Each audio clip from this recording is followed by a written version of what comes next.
I was trying to think, what could I say that could actually be helpful or useful to you in the future? And I thought I'd perhaps tell the story of how I sort of came to be here. How did some of these things happen?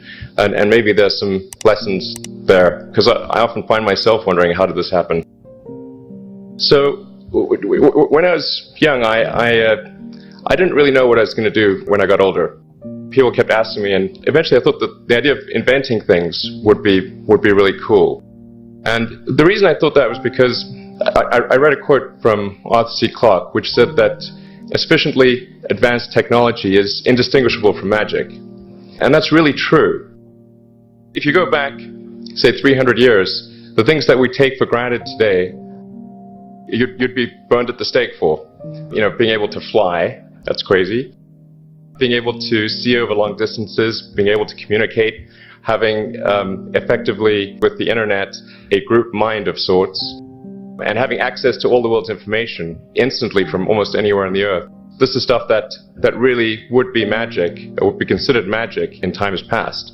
In fact, I think it actually goes beyond that, because there are many things that we take for granted today that weren't even imagined in times past. They weren't even in the realm of magic.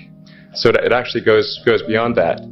So I thought, well, you know, if I can do some of those things, basically if I can advance technology, then that's like magic, and that would be really cool. And I also had sort of a slight existential crisis, because I was trying to figure out what does it all mean? Like, what's the purpose of things? And I came to the conclusion that if we can advance the knowledge of the world, if we can do things that expand the scope and scale of consciousness, then we're better able to ask the right questions and become more enlightened. And that's really the only way forward.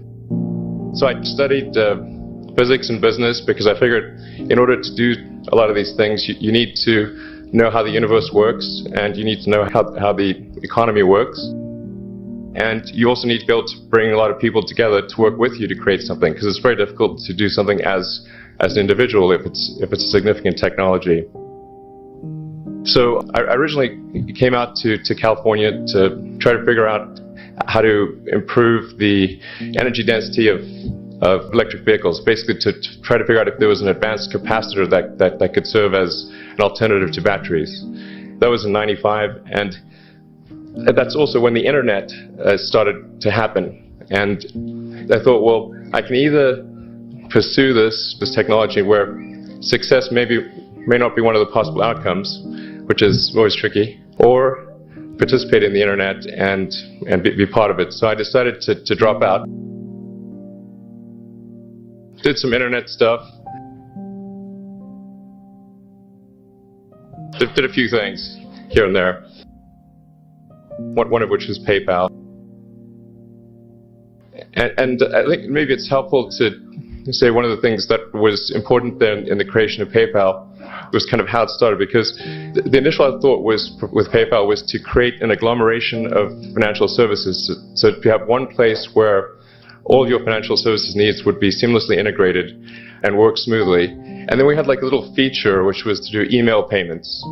And whenever we'd show the system off to someone, we'd show the hard part, which was the agglomeration of financial services, which was quite difficult to put together. Nobody was interested. Then we'd show people email payments, which was actually quite easy, and everybody was interested. So this is, I think it's important to take feedback from your environment. You know, you want to be as closed loop as possible.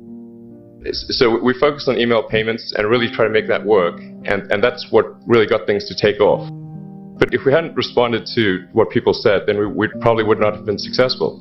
So it's important to look for things like that and focus on them when you see them, and correct your prior assumptions. And then going from PayPal, I thought, well, what are some of the other problems that are likely to most affect the future of humanity? It really wasn't from the perspective of what's the rank-ordered best way to make money, which is okay, but it was really what I think is going to most affect the future of humanity. So I think the biggest terrestrial problem we've got is sustainable energy, but the production and consumption of energy in a sustainable manner. If we don't solve that this century, we're in deep trouble. And then the other one being the extension of life beyond Earth to make life multiplanetary. So The latter is the basis for SpaceX, and the former is the basis for Tesla and Solar City. And when I started SpaceX, initially I thought that, well, there's no way one could possibly start a rocket company. I wasn't that crazy. I thought, well, what is a way to increase NASA's budget? That was actually my initial goal.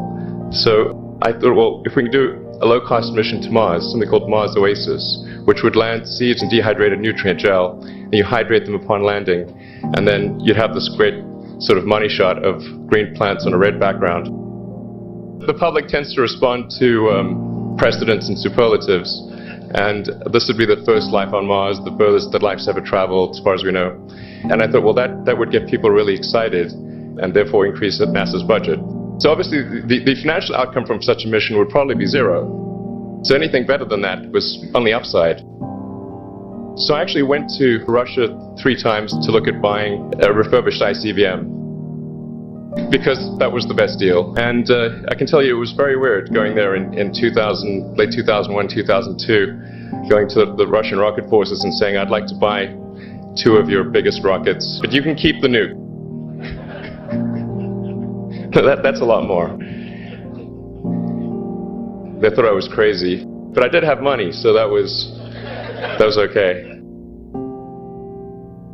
After making several trips to Russia, I came to the conclusion that actually my initial impression was wrong, because my initial thought was, well, that there's not enough will to explore and expand beyond Earth and have a Mars base and that kind of thing.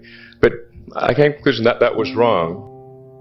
In fact, there's plenty of will, particularly in the United States, because the United States is a nation of explorers, of people who came here from other parts of the world. I think the United States is really a distillation of the spirit of human exploration. But if people think it's impossible, or it's going to completely break the federal budget, then they're not going to do it.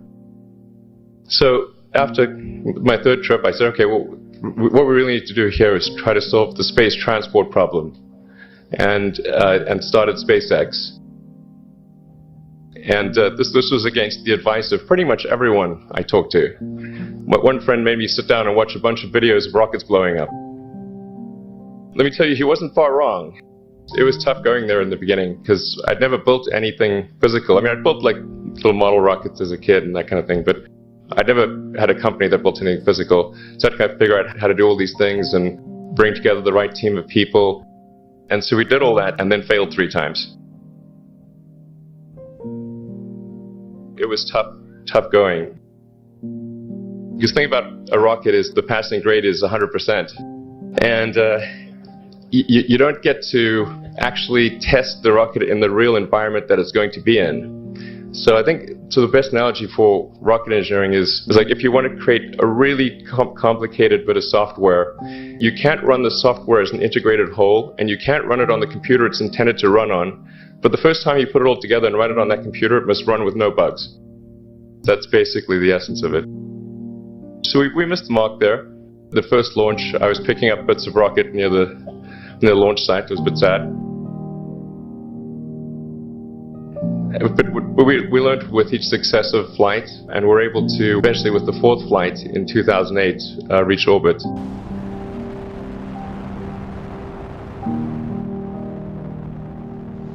And that was also with the last bit of money that we had. So thank goodness that happened. I think the saying is 4th time's the charm. So we got the Falcon 1 to orbit, and then began to scale that up to the Falcon 9, which is about an order of magnitude more thrust. It's around 1 million pounds of thrust. And we managed to get that to orbit, and then developed a Dragon spacecraft, which recently was able to dock and return to Earth from the space station. That was a white-knuckled event. It's a huge relief. Still can't quite believe it actually happened. But there's a lot more that must happen beyond this in order for humanity to become a spacefaring civilization, ultimately a multi-planet species. And that's something I think it's vitally important, and I hope that some of you will participate in that, either at SpaceX or at other companies, because it's just really one of the most important things for the preservation and extension of consciousness. I mean, it's worth noting, as I'm sure people are aware, that the Earth has been around for 4 billion years, and civilization, at least in terms of having writing, has been around for 10,000 years, and that's being generous.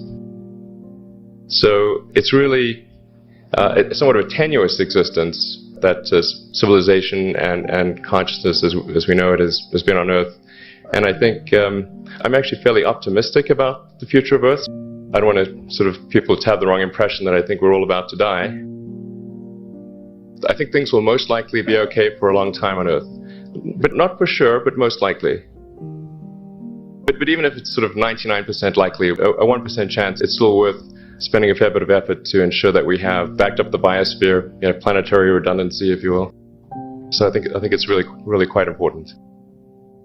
And in order to do that, there's a breakthrough that needs to occur, which is to create a rapidly and completely reusable transport system to Mars, which is one of those things that's right on the borderline of impossible.